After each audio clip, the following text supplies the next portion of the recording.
What's up, movie nerds? Welcome back to the Movie Nerd James YouTube channel. I am, of course, James Eversole Jr., and we are back with another podcast episode. This time we are tackling the top 10 90s films, and I could not do this alone. I am joined by my wife, Jessica Eversole. Hey. Yeah, real long delay there. Anyways, so previously I did the top 10 80s films with Chloe Parks and Silas Massoff, which is up on my YouTube channel right now, so definitely check that out.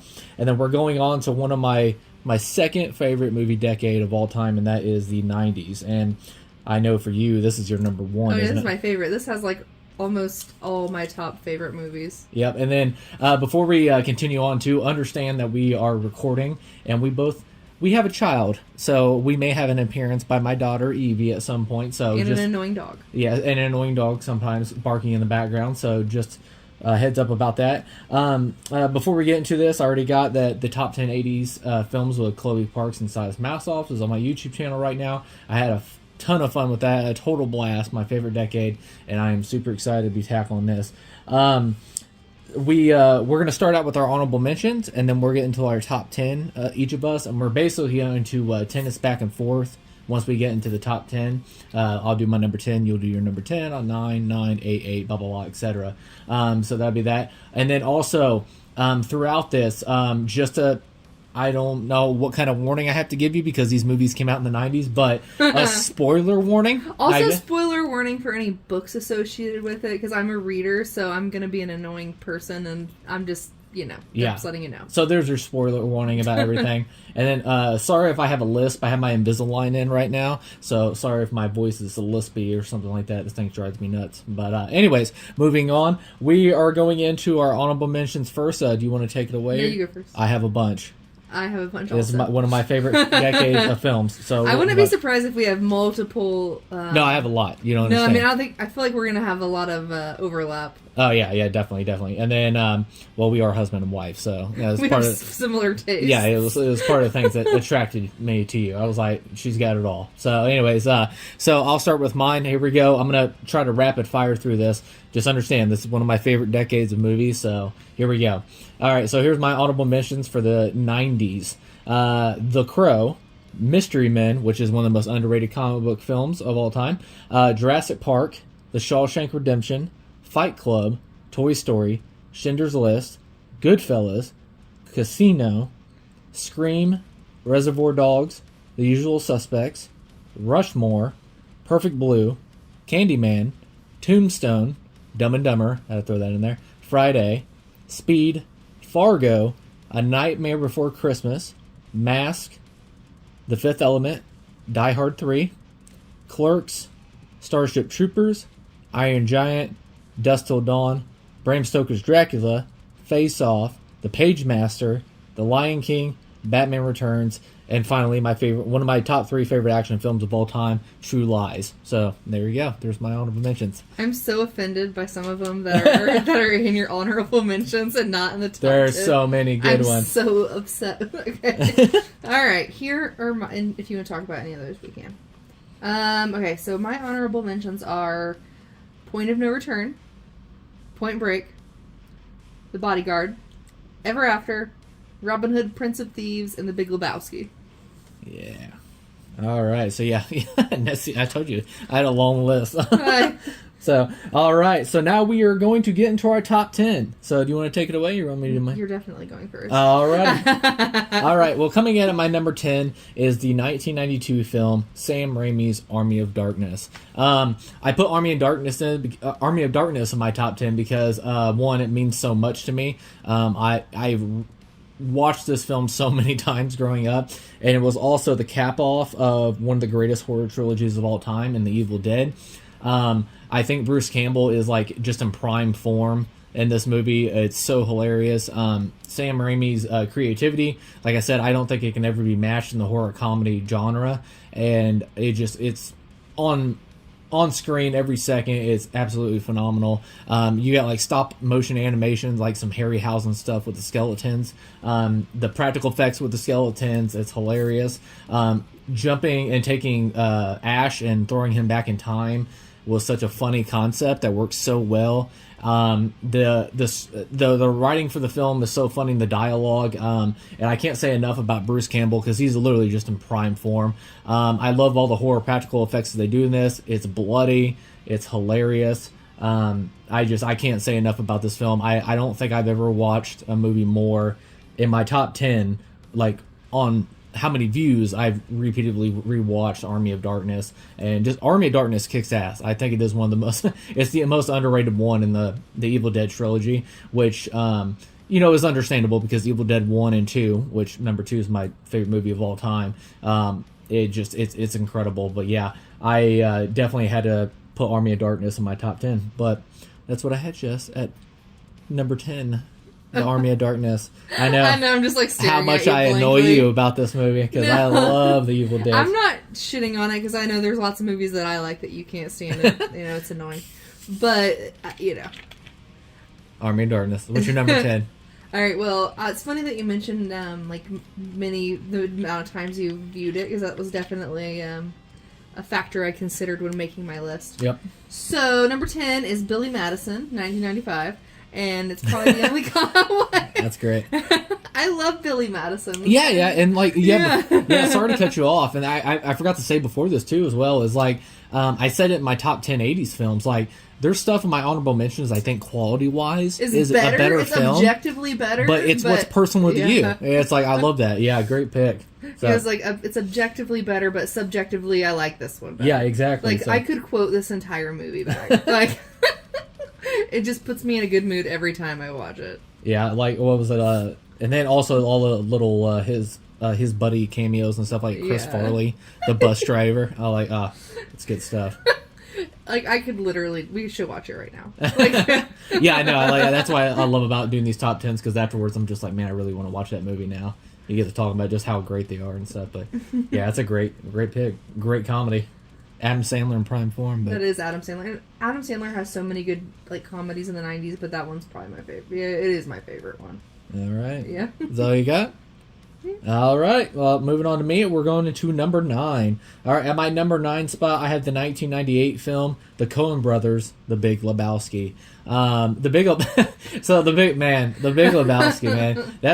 It's another movie that I could watch repeatedly, and I didn't watch The Big Lebowski for the first time until 5 years ago. Yeah, and then you showed it to me shortly after that, so I hadn't seen it ever either. Yeah, and I loved it. Yeah, I was like Jacob Fudge down at Comic Relief, Comic and Collectibles, here in Richmond, Indiana. Make sure you shop that down there. Ooh, shameless plug for Jake there. So, he talks about that's one of his favorite movies of all time, and I was like, man, I've never seen that. And Jeff Bridges is in it, and John Goodman. John Goodman reminds me so much of my dad in that movie. Yeah, and I'm like, Philip Seymour Hoffman was in it. It's just it's such a great comedy. The writing is phenomenal, and of course, it's by the Coen Brothers, which one of my favorite 80s films of all time is the Raising Arizona by the Coen Brothers with Nicolas Cage. I'm like, so I knew the Coen Brothers. They've done phenomenal stuff. The No Country for Old Men, Fargo. They've done. That's another thing I love about movies, though, too, is you can go even if something came out kind of before your time, because.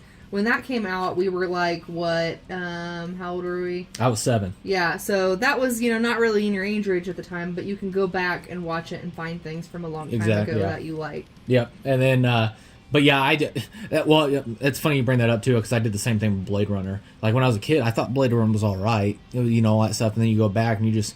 You mature throughout life. Well, not completely mature, but anyways, you mature a little bit you don't have a child's mind, I'll say that. And then, you watch a film from the 90s, man, this freaking movie's amazing. Yeah, it's a masterpiece and all that stuff. And I think The Big Lebowski is one of those. It's just man, the comedy is so sharp. I like that we appreciate comedy, because a lot of times comedy doesn't get any recognition. Oh, yeah. And and it has to be one of the most legendary, because I always heard about it before I watched The Big Lebowski, is the dude. The dudette, all that stuff. I'm like, I don't know who they're talking about. And then when I watched it I'm like, I get it. It is literally one of the most iconic characters in cinema history. It's That's your opinion, man. Yeah. And once again, you're getting to all the most quotable stuff in here. And what is he? My friends didn't die face down in the muck in Vietnam. I'm like, dude, John Goodman is out of his mind in this.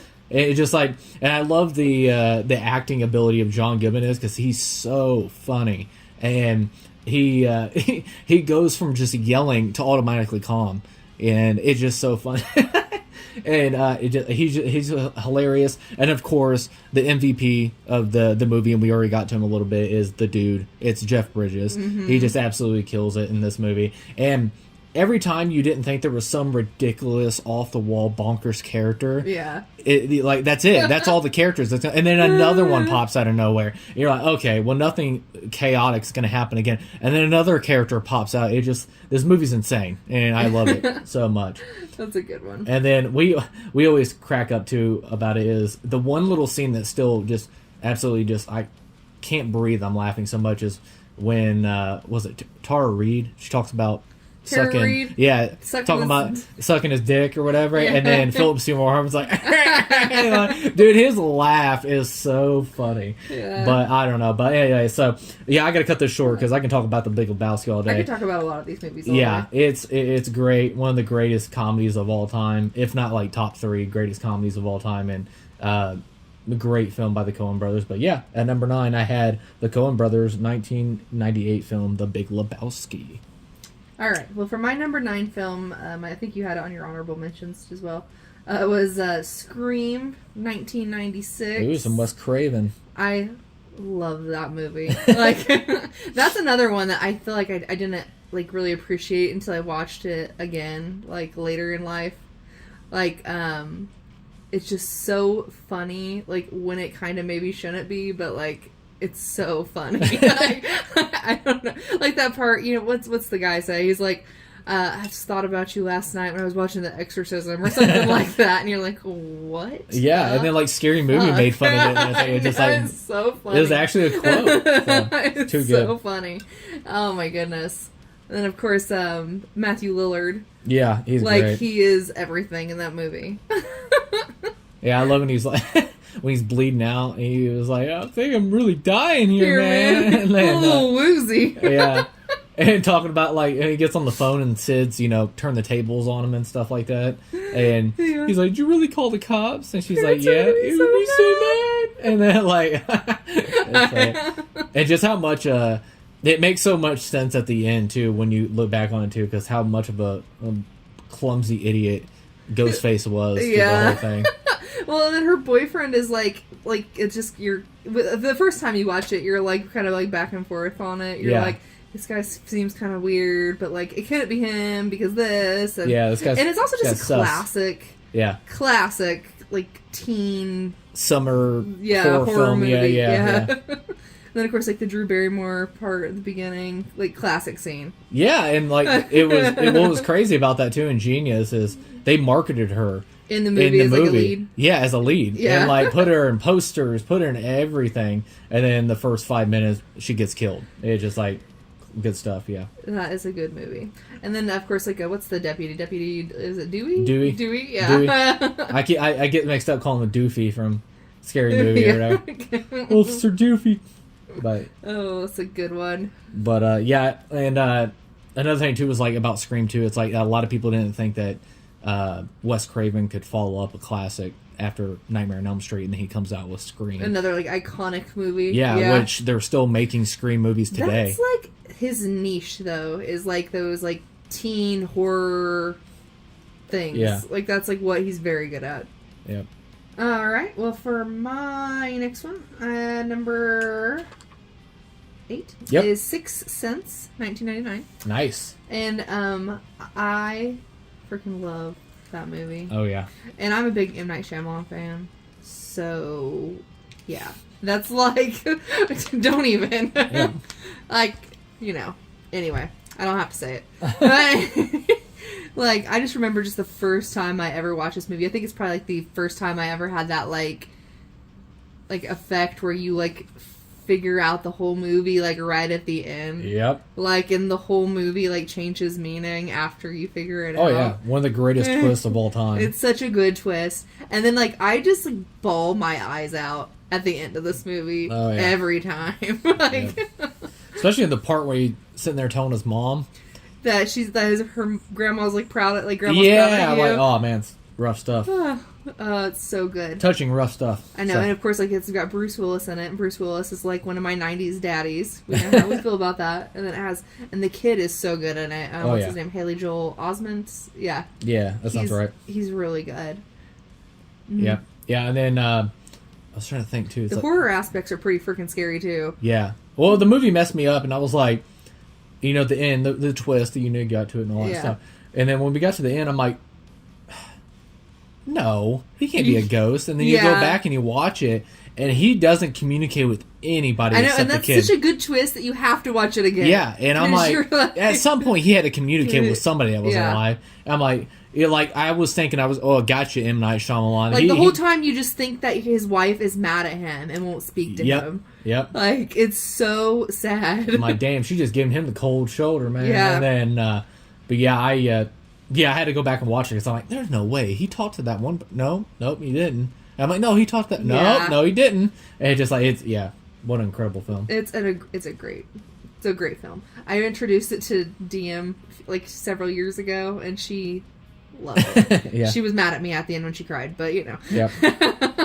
Yeah, what a great thing. And I'm jealous of people that watch this for the first time. I know. Because that's one of those things, like, you wish you could get that watch back because and have no idea. I feel that way a lot. Yeah. It's incredible. All right, so that's what you had at number 8? Yep. All right, well, going to my number 7 pick. I have at number 7 the 1999 film, The Wachowskis, The Matrix. The Matrix, I remember I was 8 when I went and seen The Matrix, and I thought it was the coolest shit I've ever seen in my life. Like, just right off the bat when Carrie-Anne Moss, Carrie-Anne Moss as Trinity does that jumping kick to the officer, and it does this, like, 360 spin around it, and then she just kicks him into the wall, and I'm just like, what the fuck? Like, what? And then you're just pulled into this crazy world, and then you're introduced to Neo. I love the music. I love the cinematography. I love the aesthetic. Like, everybody. I love that theme. Yeah, like the theme, like your I don't know what you call reality. Like tech noir. Well, no, it kind of is tech noir, but also it's like your reality isn't real. Yeah, like that's a good cinema, like a theme. Yeah, and I'm just like, it's just so good. And then, before I get to the big twist halfway through or at the beginning of the film, and you find everything out, was you're introduced to Hugo Weaving as Mr. Smith, and one of my personal favorite, like probably top 10 favorite cinema villains. I love Hugo Weaving in this freaking movie. And he's like, he's so good. And then like talking about Mr. Anderson, and then the whole, and once again, just left and right, what the fuck is going on? Like, it like threw me off when he's sitting there in the interrogation room. Yeah. And he was like, how about I give you the finger? And I forget what he says after that, but he was like, how are you going to say anything when you're unable to speak? And then Neo's mouth just disappears. I'm like, the fuck is going on? Like, what? And then it's crazy. And then he wakes up in his bed. I'm like, oh, it was a nightmare. But it was a nightmare. And you kind of find out that, Mr. Smith and them are basically like, almost like, I wouldn't say like a virus. They're just like basically firewalls. Yeah, they're like firewalls. Like they're firewalls. Yeah, and protection in the Matrix. And then you find out that the thing that he injected into his belly button is basically a tracker and all that stuff. It was actually all real. And then you come to find out that in the it's already in the future, but they're in this fake world of the Matrix. I gotta say though, it's kind of genius because like this came out in the 90s, so they didn't know this then. But the 90s is like the peak of fucking human existence. Yeah. And like I don't understand how they knew this at that time. Like, and I know a lot of they say they took a lot of inspiration from Ghost in the Shell, and you can definitely see that in the aesthetics and stuff like that, and how the designs and stuff that I absolutely love. Ghost in the Shell, another film I definitely recommend to watch. An incredible anime film. And you find out, Morpheus breaks it to Neo. He was like, you take the blue pill, wake back up in your... Is it the blue pill? Yeah, oh, here we go. It's the blue pill, red pill shit. Yeah, the blue pill, I forget red what pill the shit. Is the blue pill... God damn it. I can't remember. I don't suck. know. Yeah, I suck. But anyways, you take one of the fucking pills, and he wakes up back in his bed, and he was like, "Take the other pill, and I'll show you how deep the rabbit hole goes." I love the Alice in Wonderland references too. I love it. Like how you were following the White Rabbit. And Follow stuff. the Right Rabbit. Yeah, I just like, and then you wake up and you find out that human existence is like near extinction.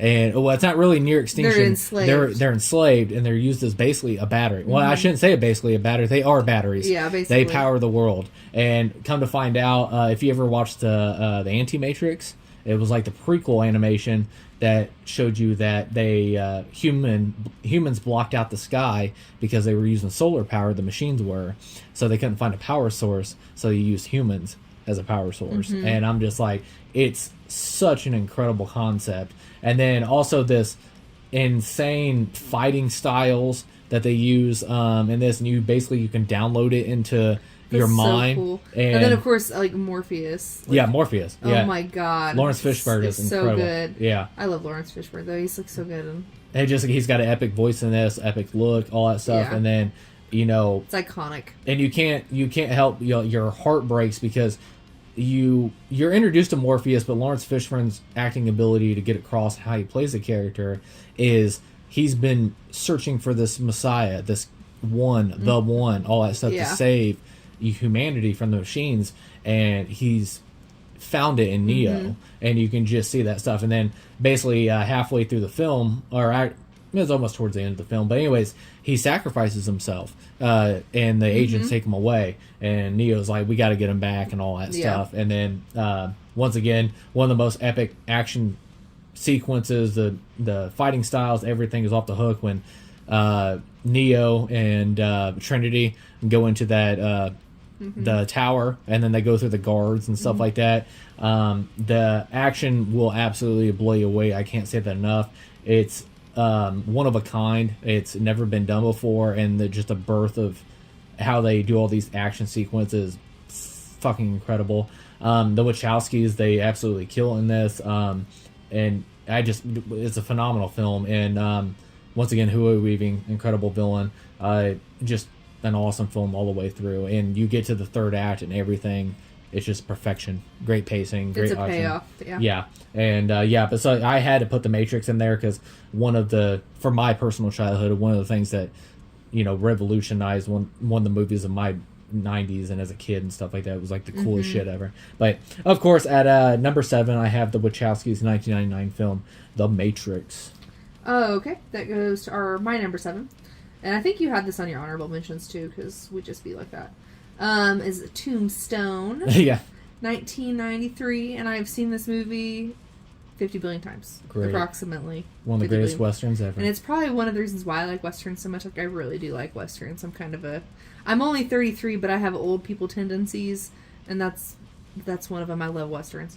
But, yeah. This is like one of those movies that's so quotable to me. Like, every Doc Holliday line is hilarious. Oh, yeah. Like, I feel like a lot of people try to, like, picture this as, like, a Wyatt Earp movie, because it is kind of... Yeah, he's supposed to be the main character, but he's not my favorite character. Yeah. It's like I don't know, the Batman and the Dark Knight. Like, Bruce Wayne's supposed to be the main character, the Batman, and then Heath Ledger just steals the show. Yeah, exactly. Yeah. Like, Doc Holliday, like, Val Kilmer as Doc Holliday, like, absolutely kills it. Yep. And it's funny because we showed our friend Chloe. We showed her. Everybody knows Chloe Park. She was in the last episode, and we showed that to her. And I love it when he comes out of the bar, and he was like, the guy's like, "You must be seeing double right now," and he's like, "I have 2 pistols for both of you." One for each of you. One of each of you. Yeah, that's what he says. And then him. What is it? Johnny Ringo. Yeah, like when he comes out and Johnny Ringo thinks he's seeing Kurt Russell's character. You just said it. Wyatt Earp. He thinks he's meeting him in the third act, and he's like, "Well, Johnny Ringo, you look as if somebody walked over your grave." And like everything he says is so funny. He's like, great. I'm your Huckleberry. Like that is the line. And I had such a crush on Val Kilmer as like a child. Like, he's very handsome man. It was a good movie though, and I could watch it. He's a straight badass. It is a badass. Like, it's like just a very good cowboy film. Oh yeah, Like, and then, it's got everything. yes, yeah. Sam Elliott's in it. Kurt Russell, Yes. and then crap. Why am I drawing a blank? Dude from Aliens. Game over, man. Twister. Oh, fuck. What is it? Damn it! I just got done talking to him in the last episode. We were just talking about him the other day. Yeah. Because I love him. Yeah, he's been killed by a predator. He's been killed by an alien. We're just gonna have to. Yeah, it's gonna drive me nuts now. But he's but yeah, what a great pick. All right, so is that what you got at number 7? Yep, that's what I got. All right. While Jessica's looking up that name that's driving us nuts right now, at number 6, I have the 1999 film David Fincher's 7.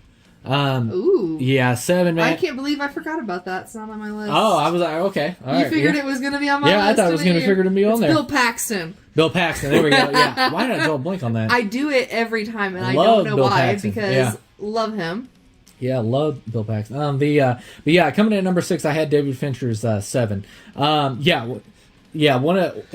could not leave this off the list. I absolutely love 7 so much. I love the concept that Morgan Freeman and Brad Pitt have to go through this like 7 deadly sins of like lust, gluttony, greed, sloth, wrath, envy, and pride. Mm-hmm. It's such a cool concept, and you can see if you go back and watch 7, you can see so many movies that were inspired by this, and it basically is the blueprint. It's kind of like a buddy cop movie, but like one of them's old and cranky. Yeah, it's well, such a I don't know. It's a very haunting, grounded detective film, and then it's like that religious aspect, which I like love. And then you can see like films like Saw, and then most recently the Batman. Like so many concepts are pulled from 7, and it's so freaking good, man. And Morgan Freeman, this is probably because Morgan Freeman's one of those actors. Like, how can you pick? Right, but this is probably one of my top 3, if not number 1, favorite performances from Morgan Freeman. Shawshank Redemption is up there, but man, he's so good in this film. But I'm gonna go with Robin Hood, Prince of Thieves. Maybe that too, and then he's in Glory as well. Like Morgan Freeman is just a man. So, but he's incredible in this film. I think Brad Pitt's very good. It's always funny too, and very curious. Originally, it was supposed to be Denzel Washington. That was supposed to be Brad Pitt's character. I feel like it would still work with Denzel. But... Yeah, and like I said, it's like I'm so always curious, but I think Brad Pitt does an incredible job in this because once again, you have the experience, the more calm-minded, the more professional put together, and then you have the wild card in Brad Pitt's character, and like what do you call it, like wild card, Brad Pitt, not unhinged, but what do you call it, like a he's just young, off the leash, like wild off the leash or whatever, and. I love the relationship that they form very quickly between his wife Gwen Paltrow. Is it Gwen Paltrow? Gwen Paltrow? I don't know how you say it, but anyways, you know how I am with names. I don't know if it is or not. I suck. But anyways, Brad Pitt's wife and stuff, and you can see the love. They're just a regular couple and all that stuff, and then you find out that they Brad Pitt doesn't know, which I'll get to the twist in the end, but they have a baby on the way, and it's so good. But I love the building with that. The relationship, once you already got to it, it was like a buddy cop type thing. And then finally, obviously they're chasing down the serial killer. The 7 deadly sins. What do they call them? They call him something in it, but basically I'll call him the 7 deadly sins killer. But anyways, they finally get to it, but you don't see the guy at all through the film. No, you don't see him at all. You just or see guy or gal. They don't know what it is. Yeah, because you don't know what's going on either. You're figuring it out like with the detectives. Yeah. Like so, it's like as you see the crime scenes, like how the cops, like when the cops are seeing him. Yep, and they're just putting the puzzle pieces together, trying to track this guy down, and then towards the end of the film, obviously the killer is revealed. And basically, he's going through everything, and then it's Kevin Spacey, played by Kevin Spacey. I know Kevin Spacey isn't great in the eyes of today right now, but I'm just basing this. I'm basing this off the movie performance, all right, not the person. But he's incredible in this film. Like Kevin Spacey is so freaking good in this. And talk about just a freaking cannonball splash, because like I said, you don't see him at all physically through the whole thing. You just it's in the writing and it's through the other characters talking about this guy, and you finally see him and everything. He's covered in blood and walks and gives himself right up, and it's chilling. It's like he's covered in blood and just walks right into the police station. Yeah. And it says, "Detective," and, all that stuff, and it's chilling. And then, of course, you get to the end of the film, which was one of the biggest, like, what the fuck, like, oh my god. And you find out that Brad Pitt is Wrath. Yeah. And I was like, what's in the box? Yeah, what's in the box? and then, once again, what's in the box? And then, there's so many funny memes that came out with that. But, yeah, and then, it's his wife's head's in the box. It's one of those movies where the bad guy wins, and you kind of are like, okay. Yeah, and you got to it too. And it was, before I get to that, it's like basically once again, kudos to Morgan Freeman. You don't see the head in the box. No, you're just through Morgan Freeman's reaction and yeah. emotion and all that stuff. And it's like, and when Kevin Spacey says, I put a pretty little head in the box or whatever, you're like, no, he didn't, and you just see the look on Morgan Freeman's face. I'm like, oh shit, he did. Yeah. Like, she's dead. And then it's chilling and gives you, I'm getting goosebumps right now, it's haunting that you're like, oh, when he walked in the police station, he was covered. Oh. Yeah. Oh. Like you realize he just got done. That he got him. Yeah. Like he just got done killing her. Yeah. And I'm like, oh my God. And like, it's insane. It's one of those ones where like, the bat, like, because I mean, basically what ends up happening is like Brad Pitt kills him for killing his wife. Yep. But like, even though the bad guy dies, he still won. Yeah. And even right before he shoots him, he was like, if you kill this man, he would have won. He wins. And that's what he did. He yeah. fucking shot him. So I mean, I can't argue with that logic. Yeah. I would do the same thing, but And like I said, Kevin Spacey in that scene too, he was like, she begged me, because he's pushing the Brad Pitt to do it. He's like, yeah, he become wants Wrath. him to do it. Yeah, I want you to become Wrath. And he sat there and he was like, she just kept begging about the child and stuff like that. And he was like, and he looks at him and stuff like that. And Morgan Freeman hits him. And he was like, oh, he didn't know. And I'm like, oh, fuck. I'm like, in the back of your mind, you're in this scene. Your thoughts are racing through your head, and you're just a viewer. Yeah. You're like, don't shoot him, man, because fuck it, shoot him. I'm like, I'm the wrong person to ask about this. And you and I have had this discussion because I am very much like the Punisher type mindset. Like, no mercy. And then, but he shoots him, and once again, it's such a bombshell because it was kind of like The Empire Strikes Back or Avengers Infinity War or, so many other films where the bad guy won. Yeah. Like, it's like you leave the theater and you feel like you're just like going to be sick. Yeah, you're just like, it was good. We though. lost. Yeah. Yeah, we lost. Evil prevailed. We know what's in the box. Anyways, but yeah, coming at number 6 is the incredible masterpiece film of Dave. I still think this is David Fincher's masterpiece. I absolutely love this film, and David Fincher has incredible filmography. I can't argue with that. I think 7 is still his masterpiece. It's absolutely incredible. But yeah, number 6, I had the 1999 film David Fincher's 7. All right, leads us into my number 6, which was also in your honorable mentions. Is 1992 Bram Stoker's Dracula. Nice. Which is probably one of my favorite movies. Oh, yeah. See, this is where we're getting into the 90s movies that are literally not just in my 90s favorite, but, like, my favorite overall. Yeah. Like, this movie is iconic. Yeah, and it broke my heart, too, because it felt like I was killing my own child, because this is the one that I had to leave out of the top 10. I was very heartbroken about. That you just ran out of room It was number 11, let's just say that. It was right there. We just, like, it's so special. Like, so I good. don't even know that you could make it as good as it is ever again. Yeah, well, you could take out Keanu Reeves and then... Okay, yeah. Like, he is a little grain of salt, and I love Keanu Reeves, by the way, but I do not like him in this film. It's just awkward as shit. Yeah. But man, he is just... I guess you're not... I feel like you're not supposed to like Jonathan Harker, you're not. I guess you're it's not. okay. Yeah. It's like, that could work as well if you view it that way, which is good. Yeah. But it's one of those things, too. It's like, man, his performance is so bad in this. But he is the one little piece that is stopping this movie from being absolutely perfect. Because if you liked his character, you wouldn't be like rooting for like Dracula and Mina. Yeah.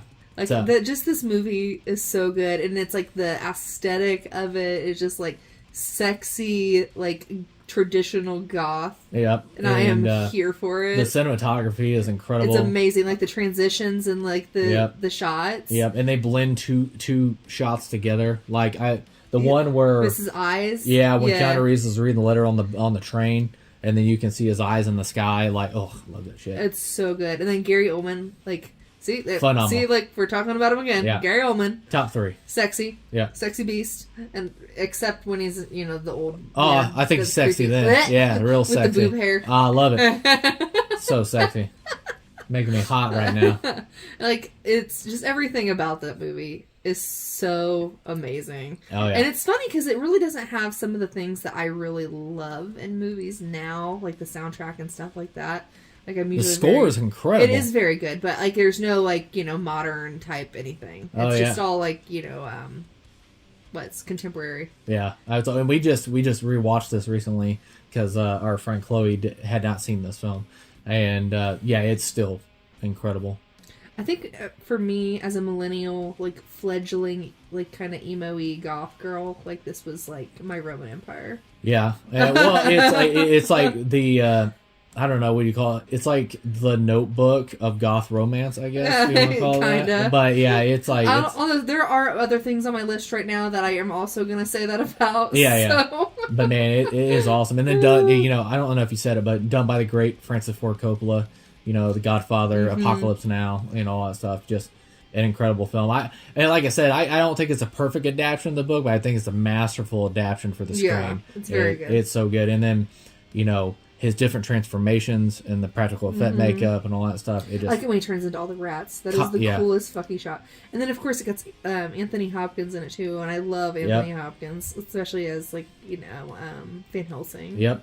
And then costume design is incredible. I love his armor at the beginning. Yeah. I love that armor so much. It's like a muscular system almost. Yeah, it was like up for auction. I was like, how much can I take out of my 401k to get this thing? I just don't understand how she could be so deeply in love with Dracula and then, spoiler, he dies at the end and breaks your whole heart, and then she just goes back to boring ass Jonathan Harker. Like, kill me 45 times, please. Yeah, you just nausea. Can you tell me how much I would just want to cease to exist if I was Mina? Like, I would be done. She was just nausea from What We Do in the Shadows. Like the climax was so good that, she accidentally cut his head off. I would be like, I am so done with life. Can you imagine if you had to go from Dracula to Keanu? It's like, fuck. I'm done with life. You even seen it on her face when she walked out the door, ugh. I know. I think I would just kill them. That's where I'm at with it, honestly. Yeah, and it was so heartbreaking, too. And once again, another movie that's so many great quotes and stuff like that. It's like, I traveled Oceans of Time to be with you. Oh, good stuff. You're like... That was in my wedding vows. Shut the fuck up. I was there. No, it wasn't. Bullshit. I was there. Anyways, yeah, it was... and then he says the other thing, too. I don't want to... and damn it, we just rewatched this movie, too, and I'm forgetting all the stuff in it. I had to take notes. This is why I should have taken notes. Listen, I could talk about this. It doesn't matter. What do you want to say? When she's like, turn me into a vampire, and he was like, no, I don't want to damn you to... damn me to hell. No, damn you to, like, this life. This life, like eternal life or something like that. But I'm butchering it, but it was more romantic than that. It's so romantic because he cares for her so much. He's like, I don't want to damn you to this curse. And she says, "Take me away from all this death." Yeah, good stuff. It's sexy. I'm just saying. I don't understand. Like, it shouldn't have ended that way. Damn it. Yeah. He should have pulled like a Quentin Tarantino and changed the ending. So I could have been happy. Thank you. All great love movies have murder in it, so it's all good. I mean, that's fine. I don't give a shit about that. I care about the love interests not making it.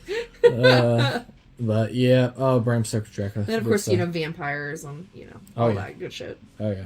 All right, is that what you got? That's what I got. All right, so going on to my number 5, I have the 1999 film Michael Mann's Heat. I love Heat so much. You got the great Al Pacino, you got the great Robert De Niro in this film, and then Val Kilmer also was in this with his blonde ponytail.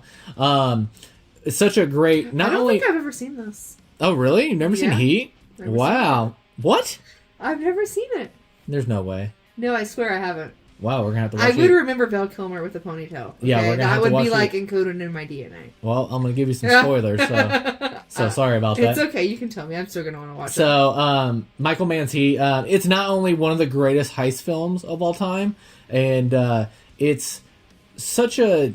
And the action's incredible. The sound design is fucking phenomenal. The tension, the editing, the pacing, it's all perfect. Absolutely perfect. But the one thing, the concept that I love about it, even though they're both flawed, it's such a great back and forth of why the good guy and the bad guy. Robert De Niro's the bad guy. You got Al Pacino's the good guy. Yeah, they're both flawed. You know, you see that. You know, Al Pacino goes through so many different marriages in this film. Oh yeah, Natalie Portman plays the stepdaughter too. So yeah, another little cameo example. And she had to be, I want to say, Leon the Professional in this.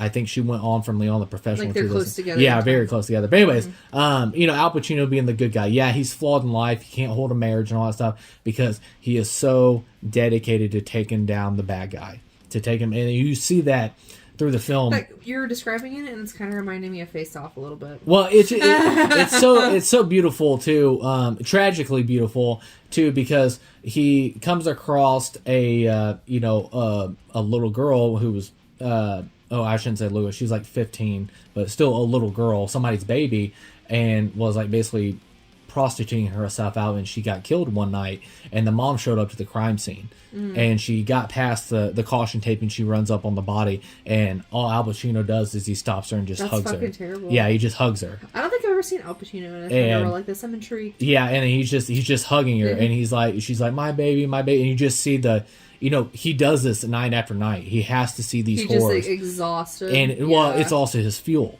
It's this is the reason why I'm so dedicated to this job, is because I got to take down the bad guys. I got to take down. Movies, so I would dig it. He's like, I got to take down bad guys like this. And then you come across Robert De Niro, which is, you know, he's doing illegal stuff and stuff like that. But, you know, you can't help root for this guy either. You know, he's just a genuine, I wouldn't say nice guy because he's doing bad stuff, but, you know. I like a morally gray man. Yeah, and you know, he sits there. He says he's professional and put together, and he's not, you know, crazy and stuff like that. But he lies to himself throughout this movie, and just that juggling act of the good guy and the bad guy between him and Al Pacino, and then basically the yin and the yang is basically what it is. And I love this film so much. I'm probably butchering it with my words, but it's just so beautifully written. And the characters are supported so well with little scenes like I gave you with Al Pacino, and Robert De Niro has his in this with his love interest and his guys. Like, basically, yeah, he's a bad guy, they're heist and everything, but this is his family. You know, he takes care of his guys. And if there's something that's going to put them in harm's way, he gets them out of it. And, well, he tries to get them out of it. We'll see, you know, what happens thing. But basically, everything goes smooth because he goes by the you know, the criminal heist book and stuff like that. The code, yeah, thank you, that's a better word for it. Goes by his code, but you know, basically he's met his match with Al Pacino because you have the addicted guy, the professional by the book, does this thing, the good guy meets the bad guy, and it's like the ultimate showdown. It's a worthy opponent. And in the final act, sorry Jess, in the final act when Al Pacino shoots him and kills Robert De Niro, it's, you know, right before you know, Robert De Niro, they have, I almost forgot this, thank God I didn't see this is why I need notes. Anyways, they have the most incredible conversation where they sit down and they have the conversation about the guy, I'm, you know, the good guy, the bad guy, I'm going to take you down. And he was like, well, if you try to take me down, I'm going to stop you too. So they have a mutual respect. Yeah. They have the diner scene is everything in this film. The dialogue, the performances by both of them. And it's so freaking good. And then in the final act, the mutual love and respect between the two of them, even though they're both on opposite sides of the fence of, you know, justice and the law and blah, blah, blah. It's beautiful because when he kills Robert De Niro tells him at the cafe, he's like, I'm not going back. When he got out of prison, he was like, I'm not going back. And he was fair. So you're going to have to take me down. There's, you know, you're going to have to kill me because there's no way I'm going back. And right before Robert De Niro passes away, Al Pacino grabs his hand as he's dying, and he's like, "I told you I'm not going back," and then he ends up dying. That's so sad. it's so good. It just like it is absolutely incredible, and Al Pacino is a fucking psychopath in this movie. He is so wild or whatever because. One of my favorite things, and I know Chloe and Silas when they listen to this episode, is he does the improvised scene where he talks that she's got a great ass or whatever, and it was off the cuff. Al Pacino did that himself. It wasn't in the script, and Michael Mann loved it so much he kept it in there. And it's so funny because it's the dude in Mystery Men that played the Green Raja. What is that dude's name? I don't know. But anyways, he the look on his face in that take too, because he's like, she's got a great ass, and he's like, what? Because he's just so caught off guard. Happening? Yeah. He was like, are we still rolling? What are we doing? And they kept it in the film. It's like it's one of the most funniest. Sometimes I feel like scenes like that are just so. It makes Great. it better. Yeah. It just makes it better. Well, fuck, man. We're definitely have to watch Heat now. I didn't know you haven't seen Heat. Nope, it's so good, and it's close to a 3-hour film. But I'm telling you, the editing is so crisp, and everything is just on point by Michael Mann. And once again, I think it's Michael Mann's masterpiece. And it's just everything, like, cause he's done Last of the Mohicans, he's done Ali, and it's just like he's done so many great films, but Heat is his masterpiece. It's so damn good. But all right, but anyways, I gotta shut up. But coming in at number 5, we have 1995's Michael Mann's Heat. All right, Jess. And my number 5, I went this top 5 was so freaking hard. I have Pulp Fiction, Quentin Tarantino, 1994, which is arguably my favorite Quentin Tarantino movie. It's either 1 or 2 or tied for 1. Yeah. I don't know. It's hard to put them in order, in my opinion. But it's just such a good freaking movie. It's one of those ones also. It's, so quotable. Freaking John Travolta, Samuel L. Jackson, Bruce Willis. It's got, everyone. It is, packed. Yep. And then, the way that the story jumps around. Some people don't like that, but I like that. Because I just feel like you're getting so many more point of views, and then, it all comes together at the end, what's going on. Yep. It's so good. It's a vibe. Yeah. It really is. Especially that part where they're John Travolta took what's her face out on a date. Good Mia Lord. Wallace. Uma Thurman. Yes, Uma Thurman, and they're out on a date and they're doing the dance and the whole scene. And then of course there's the Wrath of God scene with Samuel L. Jackson, John Travolta. It's one of the most iconic scenes. Yeah. the Quentin Tarantino, of course, I think one of the greatest to ever do it. Oh yeah, he's totally in the top 5. But it's just the writing of the dialogue and everything. It's just so interesting and rich and good. Even you talking about Uma Thurman and them talking about just simply sitting down at talking about a fucking milkshake. Yeah. I gotta know what a $5 milkshake is. You catch yourself oh shit, we're 5 minutes in this conversation. I'm still engaged. Yeah, you have my attention. Good. Yeah. Well, just because it's such a funny conversation too, because he's talking about he's basically taking out his boss's wife. His boss is a mobster, kind of. And he's kind of freaking out, but he's trying to be polite to her, and because the last guy she's gave her a foot rub and got thrown from a fucking building. So it's just such a quotable movie because you're just what does Marcellus Wallace look like? Does he look like a bitch? Why'd you fuck him like a bitch, man? It's so good. I love that movie. That is a great movie. It's masterful. It's so good. It's one of those movies you can't help but name that movie thinking about the 90s. It's one of the greatest films, not only of all time, but it is definitely one of the greatest films of the 90s. I know. It's one of those ones where if you don't like it, I'm judging you. Yeah. I'm judging you harshly. Okay? They're just it's good stuff. All right, there you go. Yep. Well, that's kind of ironic because coming in at number 4 is my 1994's film Quentin Tarantino's Pulp Fiction. So I won't express and stuff like that. But yeah, we tackle a little bit already. But yeah, Pulp Fiction is one of those films you can't think of the 90s without mentioning this film. It's masterful. The writing's so good. Quentin Tarantino's second film, and just it's so incredible. I go back and forth. I do think this is his best film. in his incredible filmography. He has so many good ones. I go back and forth with this and Inglourious Bastards, because Inglourious Bastards is so masterful too. Bastards. Yeah, but I go back and forth from Pulp Fiction and Inglourious Bastards, but Pulp Fiction, man, what a masterpiece of a film. And of course, like Bruce Willis's character in there too is incredible. So good. Yep, and talking about the stick in the Christopher Walken talking about his dad stuck the watch up his ass, and he's like, "This shouldn't be funny. This is dramatic." And once again, the dialogue, I'm like, we're literally in a scene about a guy shoving a watch up his ass, and it's so interesting. It's just like, what? It's like, it's so funny, intriguing. It's incredible, all the stuff that he pulls off in this.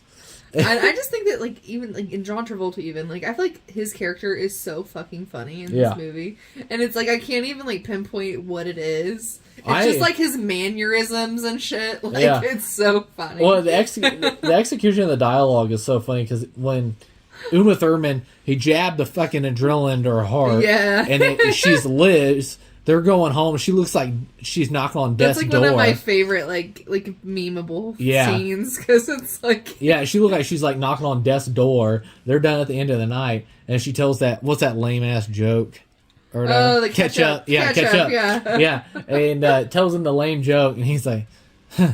Because you can just tell, he's like, all right, well, I'm going to go home now and have a fucking heart attack. Like, please never talk to me again. Yeah, like, I'm never doing this again. Like, never speak to me again. Yeah, it's just like, it's so good. I love that film so much. And then, talking about one of the craziest, like, catching me off guard is when Bruce Willis actually blows John Travolta away. I know, and it like, kind of breaks your fucking heart because you like love John Travolta's character. Yeah, I was like, oh shit, he just killed him. Because it's one of those things, like, it catches you off guard. And like the scene where they have to clean all the fucking blood out of the car is so funny. Yeah, he's like, I shot Marvin in the face. Or he's like, and once again, it's just the incredible writing, but kudos to all the actors when they just nail their dialogue scenes, because he's like, I guess same with Jackson, you see the blood splatter in the back and brains go everywhere, and he's like, same with Jackson, like, what the fuck? What did you do? And he was like, oh man, I shot Marvin in the face. And like he says it so calmly. And then it's funny because like then you see him a few scenes later, and they're in their like their clothes underwear. They had to change into like the basketball shorts kinda, and like the vacation clothes.